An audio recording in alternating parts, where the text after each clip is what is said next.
Bismillahirrahmanirrahim. Assalamu alaikum. Welcome to Newsroom. I'm your host, Khalid. But today is the 22nd of February 2024, and these are the stories that we will be deciphering during the course of our show.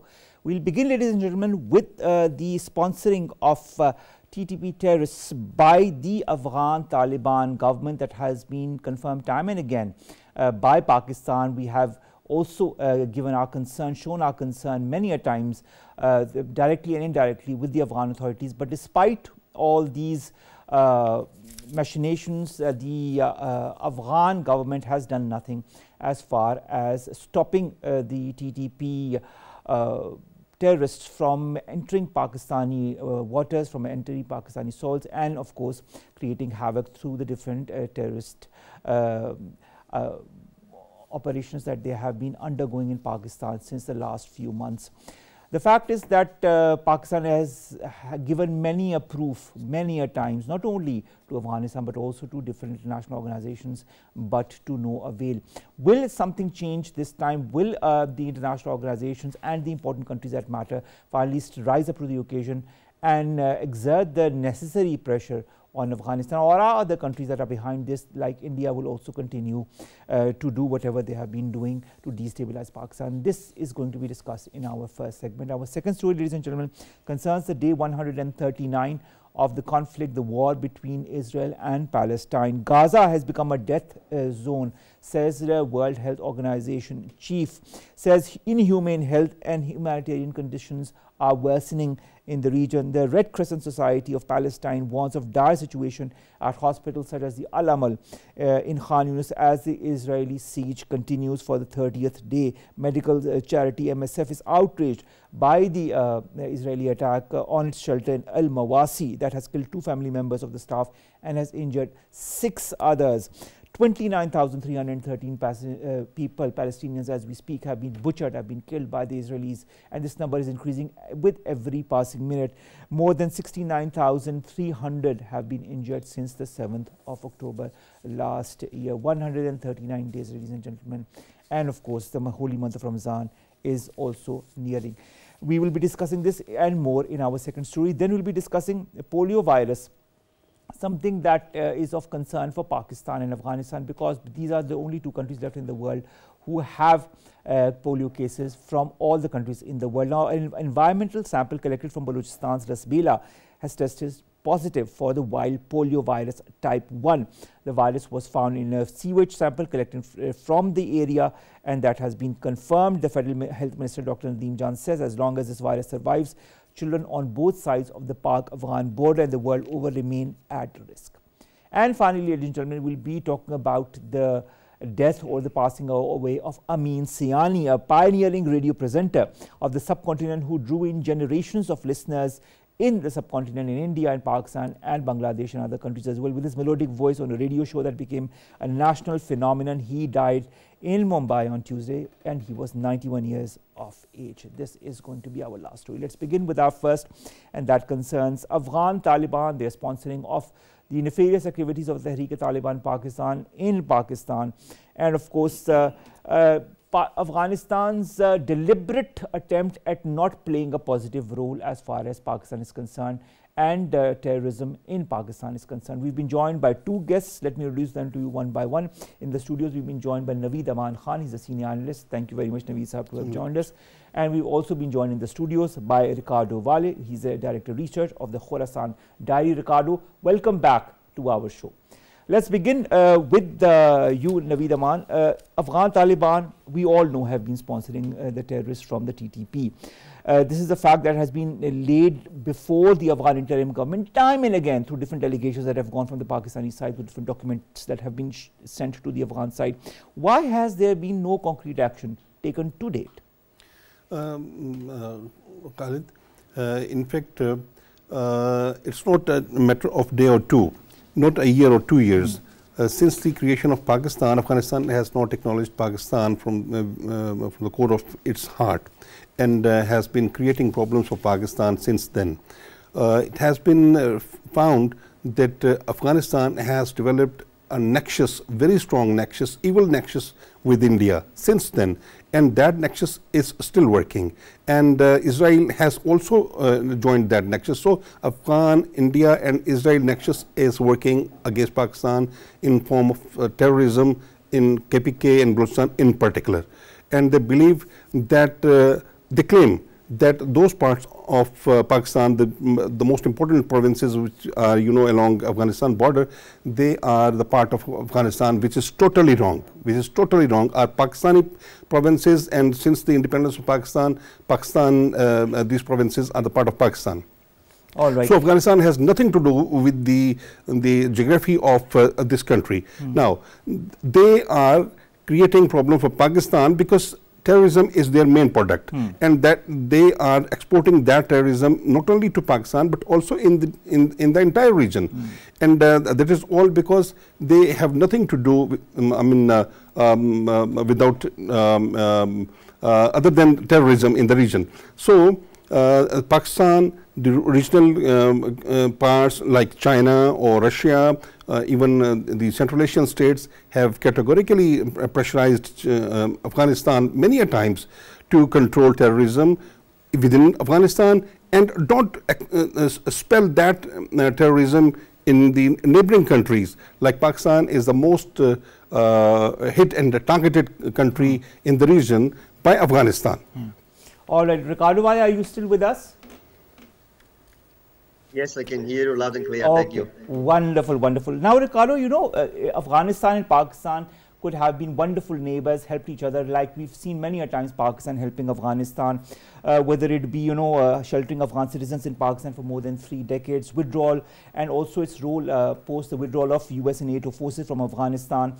Why is, in your point of view, no recognizance or recognition of this and so many other facts from the Afghan side? What's wrong from their end? What is going on in their head, in your point of view? Yes, so first of all, I think that we have to analyze the situation, the current situation, not with the lens of the current politics, but we should go back to history and look back to what has been the trend in international relations, bilateral relations between Afghanistan and Pakistan.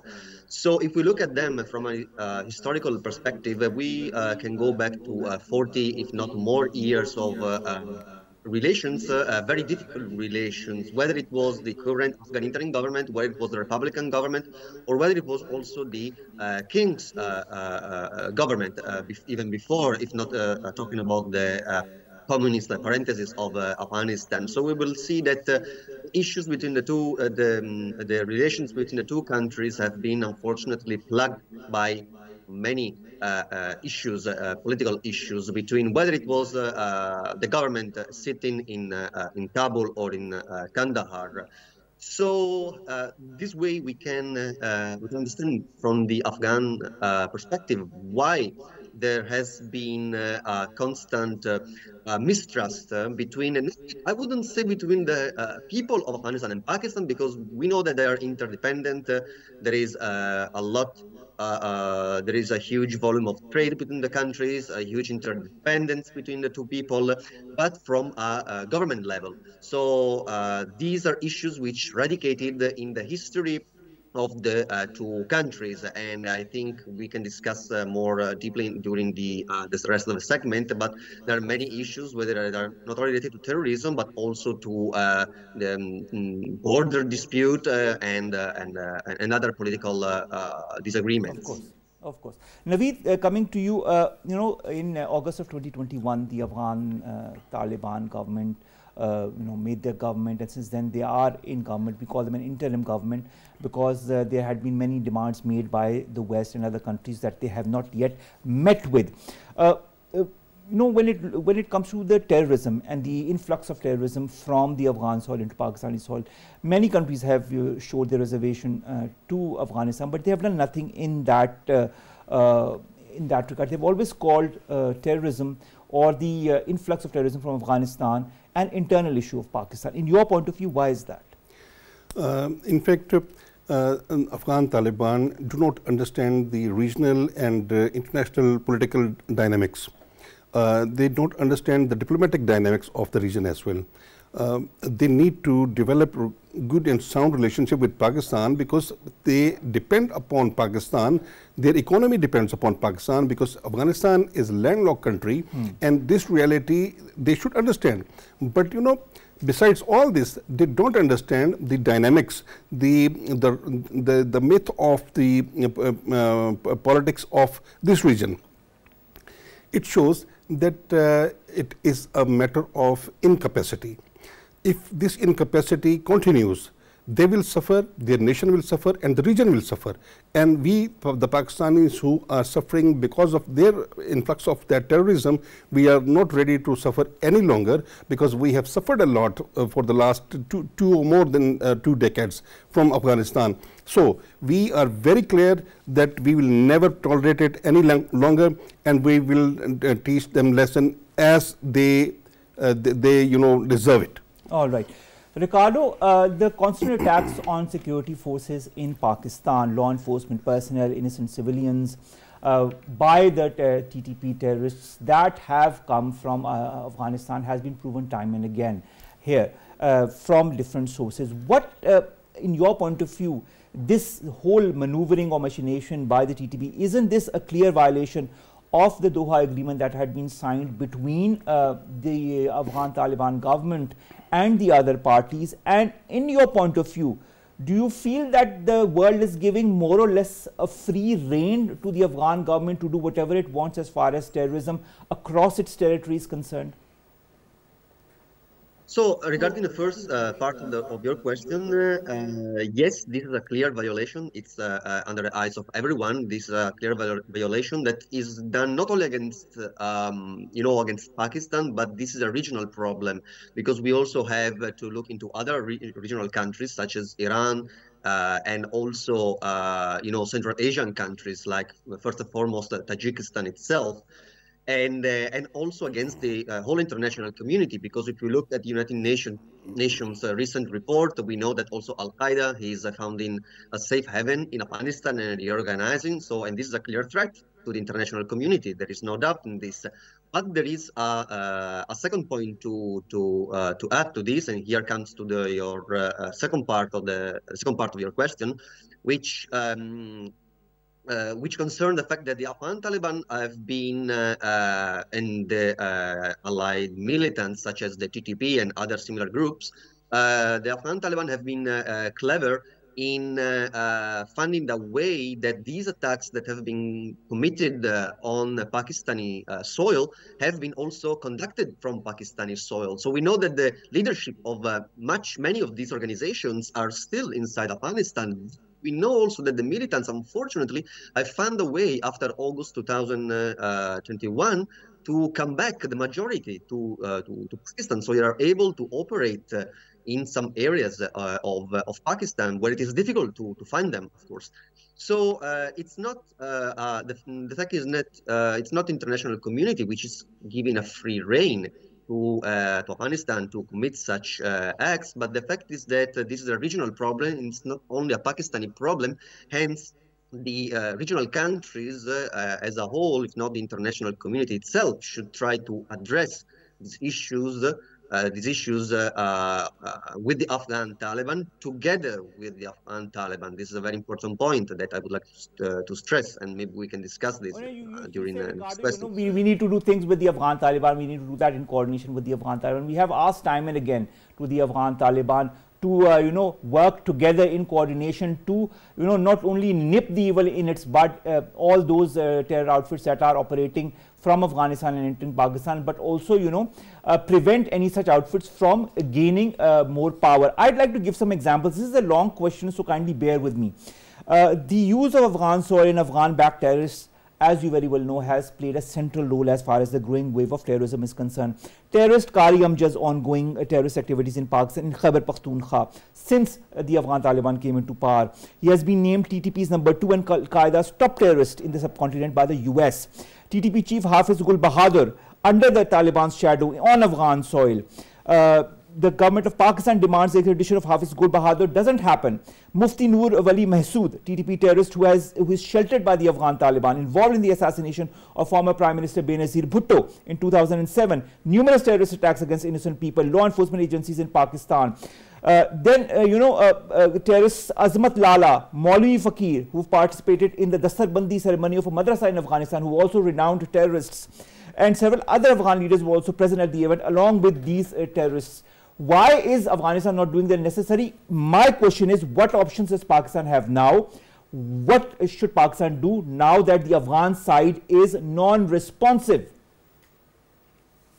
Yes, so this is a very difficult question actually, because I mean, if I had the answer, I think all the issues will be solved. But the problem is that Pakistan has been doing a lot over the last 2 years and a half, and repeatedly coming to initiated peace talks with the TTP under the shadow of the Afghan Taliban. So from Pakistan's side, we have continuously seen a good approach. And the last instance we have is the recent visit of Maulana Fazlur Rahman of Jamaat Ulama Islam in Kabul, and where some good signs have been shown by the Afghan Taliban. But again, the problem, and here it comes to the historical perspective, in order to understand what is the Afghan Taliban, and generally speaking, the different Afghan government's perspective and posture toward Pakistan and towards Islamabad, and also the fact that this is not only bilateral issue, but is a proper international, regional issue. So the Afghan Taliban at this moment in Kabul, there is an Afghan interim government which is the direct, has been transitioning from an armed militant movement into a proper government. So there is an inner bellicosity within the Afghan Taliban, hence, and is also a strong Afghan-centric and nationalist government, we could say. So from the perspective of the Afghan Taliban, they could come to terms with not only Pakistan, but whoever is in the region, only if they perceive there is an inner interest for their own. Now it has yet to be seen if the Afghan Taliban are enough strategically clever to understand what advantages they can get from Pakistan and stability from the whole region, like also Naveed was also mentioning before in the previous question. All right, Naveed, now coming to you, Riccardo talks about, some kind of inner interest for the Afghan Taliban that will prompt them to make the necessary changes vis-a-vis terrorism in Afghanistan. But, this is a fact, this is a reality that the terrorists are present on the Afghan soil. And there's more than the TTP, there are so many other, the Al-Qaeda, ETIM and others. This insensitivity towards terrorism that the Afghan Taliban's government currently has, can anything be done to change their stance? When Riccardo talks about change, something that it will be of inner interest to the Afghan Taliban, what could be, in your point of view, of inner interest to the Taliban? Pakistan has been having long parleys, countless parleys with Afghan government and Afghan Taliban since long. But Afghan Taliban have always been turning down the parleys of Pakistan, have not been paying any attention or concern to the parleys. Now, what should be done? The discussion is the only way between two governments, which Pakistan has carried on. But now, when the discussions or parleys are not successful, what is the way out then? The only way out is the hot pursuit.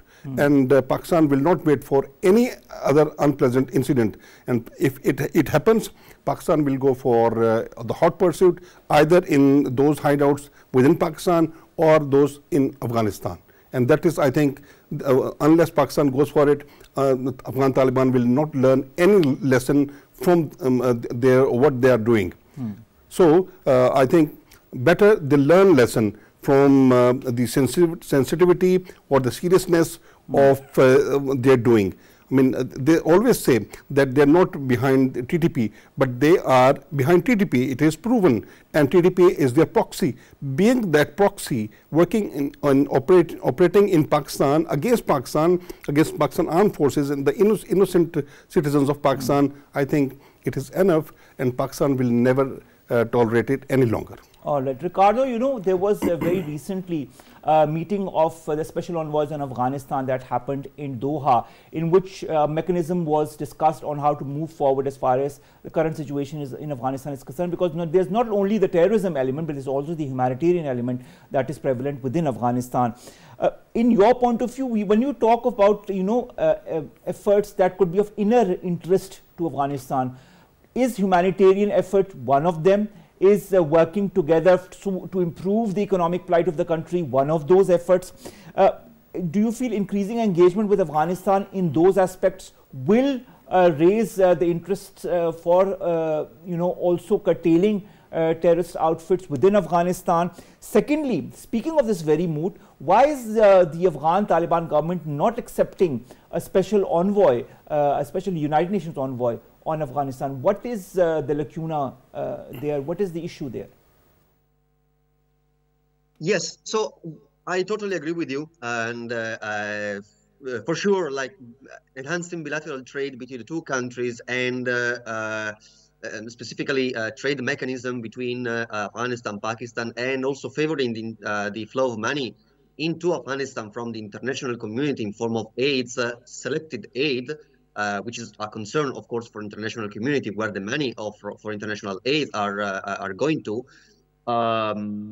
This, of course, can help in the more directly or indirectly Pakistan to tackle the issue of terrorism coming from Afghanistan and also other regional countries. But there is a key aspect that we have to keep in mind, and it is related to what I was saying before, which is the fact that in Kabul now, in Kandahar, is sitting an interim government which is Afghanistan-centric and extremely nationalist, and it has a view that there should be no interference, whether it is from Pakistan, Central Asia, Iran, the US, or international community in its own affairs. So this means that it is, of course, more difficult to approach the Afghan Taliban on certain issues where they perceive that this is an intromission in their own internal affairs. But the Afghan Taliban, to be fair, they have been willing to cooperate with the international community under their own terms. So this means that the way forward is, it is there, but it is extremely tricky. And here comes the issue between the two countries. All right. Well, internal affairs aside, you know, terrorism is no longer an internal affair, and that is also something that needs to be tackled by Afghanistan internally if it wants to tackle it internally. Otherwise, it needs to involve the regional powers if it cannot handle it on its own. And if it's, you know, really pressing and pushing and harboring these terrorists, then the necessary sanctions need to be put in on Afghanistan. And the necessary needs to be done as far as counter-terrorism efforts is concerned. So the whole list is really long as far as our discussion is concerned. But thank you so very much, Riccardo, to have joined us again. And we hope to talk to you very soon on this and other burning issues as well. Thank you very much, Riccardo Valle from the Khorasan Diary, talking to us as far as this Afghan issue is concerned. Final question to you. Naveed, Aman Khan, earlier this month in a 33rd report submitted to the United Nations Security Council Committee by the ISIL and Al-Qaeda Taliban monitoring team, that the banned Tehreek-e-Taliban Pakistan had been receiving significant backing from the Al-Qaeda and other militant factions for executing attacks in Pakistan, in addition to support from the Afghan Taliban. Not just the provision of arms and equipment, but also active on-ground support for TTP's operations against Pakistan. In your point of view, why is the world silent on it? Why do you feel that because of the conflicts across the world, Russia, Ukraine, Palestine, Israel, the geopolitical priorities have changed? You know, this is a very important question. And the thing is this, the world should not have kept quiet. Afghanistan is a burning region and has always been burning in the region. Afghanistan has always been creating problem for the regional countries, especially Pakistan. So if the problem comes from Afghanistan to Pakistan, it will affect the entire region.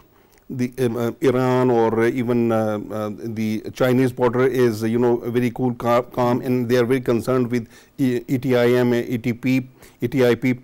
So they are harboring in in Afghanistan. And because, you know, the entire Afghanistan is a war-like or war-like, you know, circumstances and environment. And that suits the terrorists in the region. That is why Al-Qaeda, Taliban, and TTP or ETIM all are, you know, harboring there in the region, and they are protecting them. They're not killing them, they're not attacking them, they're not perishing them, they are harboring them. And that shows that it has become a nursery of terrorism, and this nursery will really affect the entire world.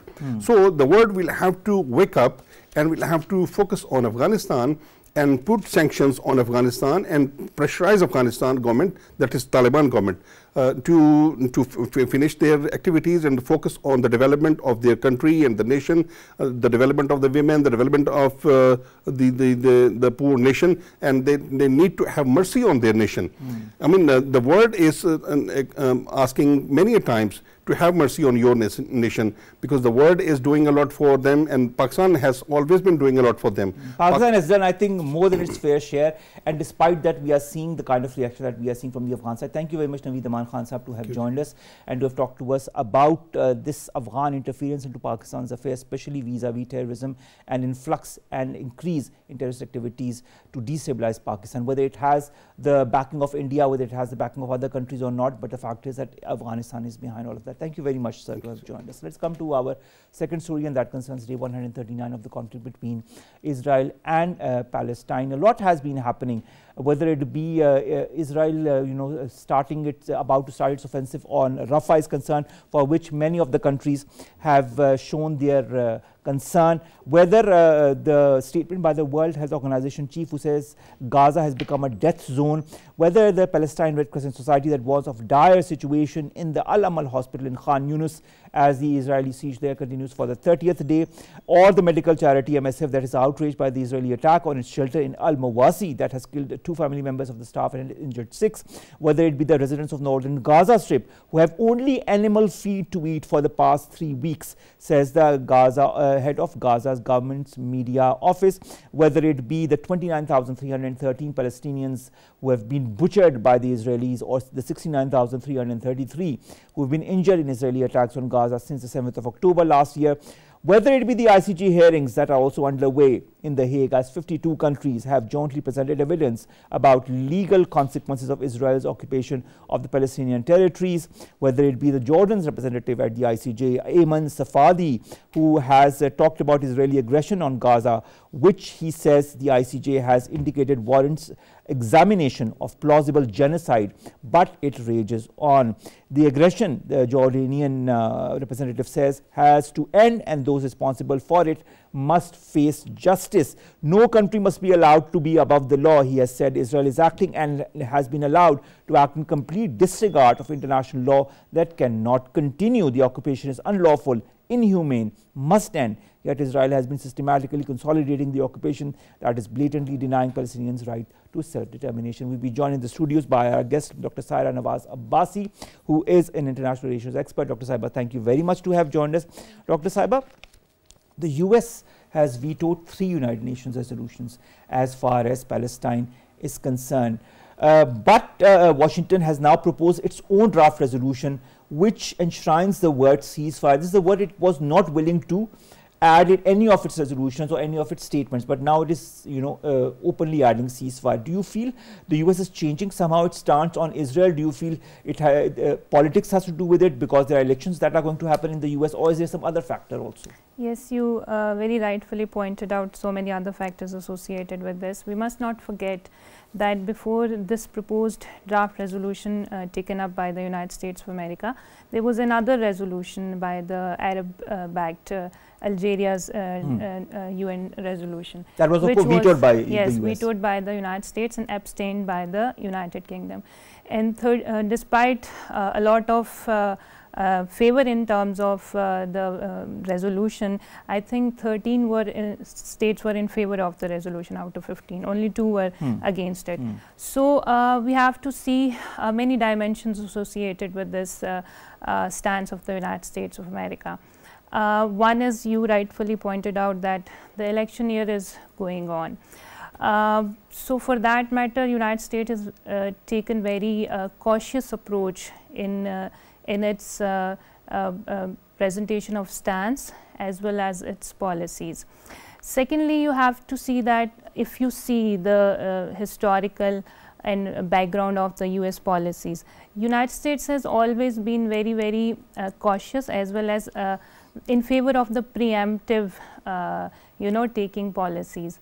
So preemption is the central thing in the US foreign policy. So I think they have analyzed that the world also demands the political solution of the problem, and then the election is also going on. So they want to kind of satisfy the domestic as well as the public opinion, international public opinion. So for that matter, this is, I think, a political move, not just for the sake of settling down. But they also understand that if this war and attacks will continue in the Gaza by the Israel would also have to meet the strategic defeat. And of course, Israel is the strategic ally of the United States of America also. So they would definitely don't want any kind of defeat, whether it's strategic or otherwise. So they will never be in favor of any policy or anything which would be hampering or sort of creating bad image of their strategic ally in the region also. So there are three things. One is preemption, that they have seen that there is worldwide condemnation. Second is that election year is coming and most of the American Arabs are going against the Biden administration. They have openly said that during the different speeches that Joe Biden has had across the US. And third is that they don't want their defeat of their strategic ally, strategic defeat in the region. So all right. Now, speaking of the strategic ally of the US, that is Israel, it is bombarding Rafah non-stop, whether it be one way or the other, and it's also preparing its ground offensive that many other countries have shown their extreme concern on. As I said in the very beginning of this segment, more than 69,000 people have been butchered, have been injured, and more than 29,300 people have been butchered by the Israeli side. Do you feel that there is going to be any end to this war anytime soon? And if so, who wins at the end? Who loses at the end? Well, a war cannot be won without winning the hearts and minds of the people. You must need to win the hearts and minds of the people. So the next courses of action of the United States of America would play the key role in determining the course of action of the war and this bombardment. If the United States would be able to pass the resolution without any abstain or veto, and that would be, of course, a positive thing and positive step. But we have to see that we have been seeing that Israel is breaching, has been breaching since many days and since past few months. They are breaching the ICJ ruling, they are breaching International Convention on Genocide, they are breaching international law. So what is the guarantee that they are not going to breach the UN resolution also? Because UNO has proven very ineffective, unfortunately, in this all situation. But that is because of the veto power, isn't it? Yeah, one is the factor of the veto power, and other is the ineffectiveness is also because they promote and they favors the power centers rather than protecting and promoting their own mandate, that is the protection of human rights, the preservation of international peace and security, but rather they are favoring the power centers. And of course, major donor is the United States of America. So that is why I am saying that the future of this war, that who will win, whether it will stop or not, would depend on the role of the United States and UNO. All right. Now, speaking of the ICJ, I'd like to, refer to what the ICJ is currently doing, looking into the impact of Israel's decades-long occupation of Palestinian lands since 1967 in week-long proceedings that are happening against the backdrop, of course, of this conflict, this war in Gaza. 52 countries are presenting their points of views, and China has presented its point of view, Iraq, Iran, Jordan has presented its point of view, Ireland has presented its point of view, Japan has presented its point of view till such time that our show began, and all of them had a single point of view, and that was for the Palestinians and for stopping this and for ceasefire and for this genocide to end. But the US asks the ICJ not to order Israel's immediate withdrawal from the occupied Iranian territories on one hand. On the other hand, there is a very strange kind of balance that is hanging within the armpits of the ICJ. I'm cutting you short. This is not strange. This represents the very hypocritical side of US administrations and policies. On the one hand, they are, showing the world that we are, proposing a draft resolution calling for temporary ceasefire and phase-wise, release of hostages. On the other hand, they ask the ICJ that you should not force Israel to, to abandon their wartime occupation in Palestine. So, like I said before, that means you are favoring the one side, which is your strategic ally, and you are ignoring the other side, which depicts the power politics of the international arena. The powerful states have all the rights, and the less powerful states have less rights.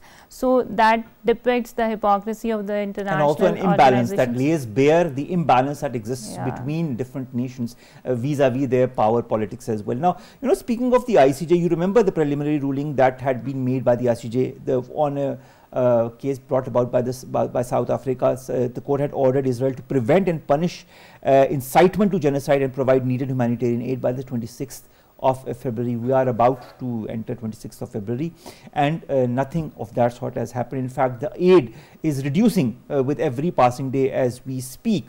What could be the possible outcome of this very ruling, of this very case that the ICJ is hearing? Do you feel any positive outcome could come out of it, whether it be physical or psychological or spiritual, diplomatic. I don't know, or diplomatic? Yeah.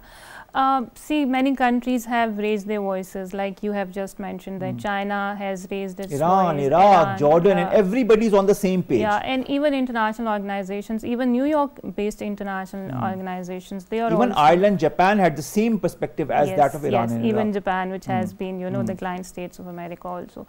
So, if they will keep it going on like the symbolic condemnation, maybe not, of course, their condemnation is not as much powerful as they should have been. But even if there is a symbolic condemnation, that would put pressure on the ICJ. And ICJ and International Court of Justice and UNO, I believe, they are also, because people are questioning their effectiveness and their relevancy in the current international arena, because so many people are already calling upon the reforms in the ICJ or even United Nations organizations. So I think they are concerned now, and even America has to, because they are also, very vocal about the rule-based international system, the human rights violation and everything. So of course, like, it would put pressure on the International Court of Justice as well as the UNO to actually, if not only other things, the effectiveness of the their international bodies at least, because people would then condemn it more, especially the adversaries of the United States of America and those states who want to bring the change in international system like China and like Russia. So I think there will be something, if not tangible, but at least symbolic, but I would say that something would happen. All right. But Russia was also present at the ICJ and also gave a very strong statement to stop all settlement activities in the occupied territories, and that Tel Aviv had a duty to put an end to the current violations. Now, speaking of the situation as far as Palestine, as far as Rafah, Gaza is concerned, the flow of aid that is entering from Gaza has decreased, almost dried up in the last 2 weeks, and a collapse in security has made it also more difficult for food to get through. Then Britain has said that Jordan did airdrop 4 tons of UK funded aid. That was something that I discussed with one of the guests. He said it was a viable option, but it's not enough. Just 4 trucks have been carrying vital humanitarian aid entered Gaza yesterday, down from 133 trucks per day. Residents of northern Gaza have only animal feed to eat for the past 3 weeks. This has been confirmed by the head of Gaza's media office. How long before starvation kicks in? Well, this is very inhumane on the part of international community and again international organizations. But we have to see that United Nations even was unable to protect its own humanitarian aid workers. More than 150 humanitarian aid workers have been murdered by the Israelis. So unless or until there are the guarantees of the protection of these aid workers, of course that is very sad and very unfortunate. And at the same time, again, I would point out the fact that because of the ineffectiveness of international law, Israel is doing it. So unless or until, you know, there are coordinating efforts by the international organizations, particularly UNO, nothing could be achieved, and unfortunately the situation would remain the same, and there would be more suffering and more human people. They would have a lot of trouble there, and I don't see anything would happen if there is, again, I would emphasize on the role of UNO and USA and international community. Let's talk about two countries whose statements have been very strong. The first from the Chinese Foreign Ministry legal advisor Ma Xinmin, who says that China has consistently supported the just cause of the Palestinian people in restoring their legitimate right, and that Chinese President Xi Jinping has stressed on multiple occasions that China calls for a comprehensive ceasefire and early solution to the question of Palestine on the basis of a two-state solution. Then we have Raza Najafi, Iran's Deputy Foreign Minister for Legal and International Affairs, says this, at the ICJ that we remain at a turning point in the history of mankind. We remain at a turning point in the history of mankind. He talks about a series of measures that constitute the ongoing violation by the Israeli regime, including prolonged occupation, altering demographic composition, altering character and status of the holy city, discriminatory measures, violations of the rights of Palestinian people to permanent sovereignty over their natural resources. Do these statements weigh to some extent as far as the outcome of the ruling by the ICJ is concerned, or the United Nations is concerned? Of course. China, as you see, is one of the major players of the international politics, and it has an influence which is global influence. So China's stance, and we know that China is very cautious about giving its statements. So China's stance is very, very significant for the international bodies, international community, and siding with the state which is suffering, I think not only would elevate the status of China as a major international player, but also the stance would strengthen the stance of other states, for example, Iran and international organizations which want to bring halt in the war and in the conflict. So definitely China's statement would play a role, because, and it's, you know, the veto power state also. Of course. Yes, it's so there are three other statements I'd like to talk to you about. There is a G20 meeting that is happening in Brazil as we speak. Yesterday, at his foreign ministers meeting in Rio de Janeiro, Turkey's foreign minister Hakan Fidan calls on the international community to take a more active role towards an urgent ceasefire in Gaza. He also talks about the two-state solution. He says the savagery, quote unquote, in Gaza must be stopped. He said the fact that a decision on a ceasefire did not come after the United Nations Security Council again shows that a reform is a must. Reform is the keyword that I'll be asking you. Then foreign ministers of Egypt and the Kingdom of Saudi Arabia have also said that they absolutely reject Israel's Rafah incursion plan during a meeting on the sidelines of the G20 summit in Brazil. Can these countries exert the necessary pressure? Can they begin the reform process that Turkey has talked about? See, United States was created on the basis of its normative and constitutional role.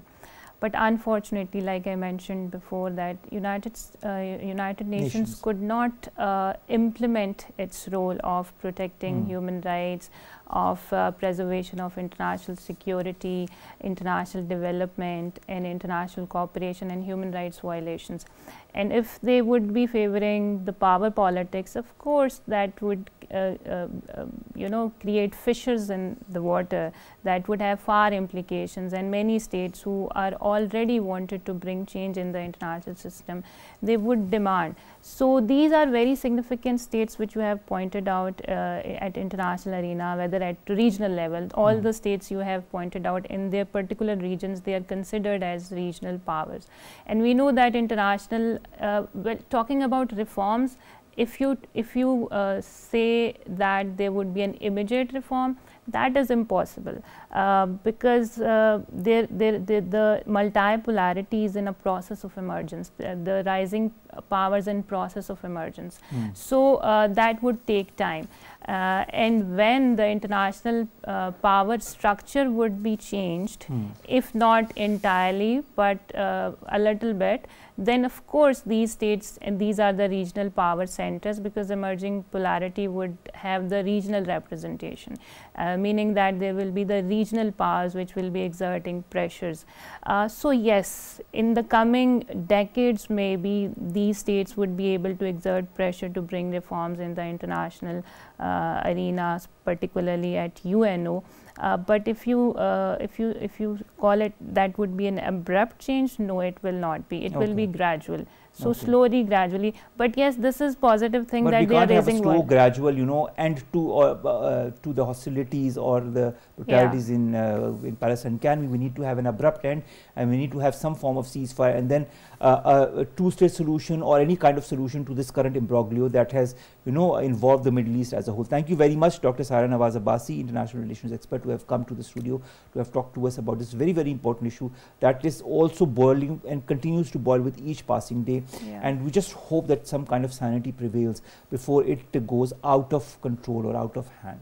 Let's come to our last two stories, ladies and gentlemen, very quickly. The first concerns a poliovirus that has been found in lasbela in Balochistan. The virus was found in a sewage sample that was collected from the city. The Federal Health Minister, Dr. Nadeem Jan, says as long as this virus survives, children on both sides of the Pak-Afghan border will continue to be afflicted by this disease. Now, we know what polio is. It is a highly infectious disease called by the poliovirus, mainly affects children under the age of 5 years and invades the central nervous system and can cause paralysis or even death. So we need to be extremely cautious as far as this is concerned, and this sample that has been found as far as the wild poliomyelitis 1 is concerned is a reason for huge concern. Finally, ladies and gentlemen, Ameensiyani, a pioneering radio star of the subcontinent, has passed away at the age of 91. He was one of the first voices heard on the airwaves in Asia, became recognized by generations of listeners in the subcontinent over 42 years of broadcasting music from the subcontinent. He was also the legendary voice that introduced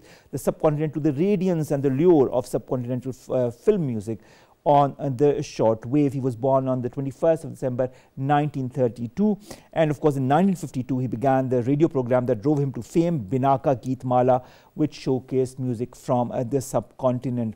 And of course his famous introduction, "Hello brothers and sisters," he often said in the show in the native language, "This is your friend Ameensiyani talking." His legend lives on, and of course he was one of the pioneers as far as introducing music of the subcontinent to the world through the shortwave, through the radio, when there were no other media available like internet or like television.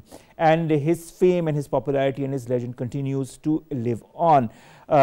Even though the show ended in 1994 when satellite television took hold, his name and his popularity did not fade, and it will not fade even after his passing away at the age of 91. May his soul rest in eternal peace. With that, we come to an end of today's newsroom. We'll see you inshallah tomorrow with new story segments that pertain to us here in Pakistan. Stay safe. Allah Hafiz.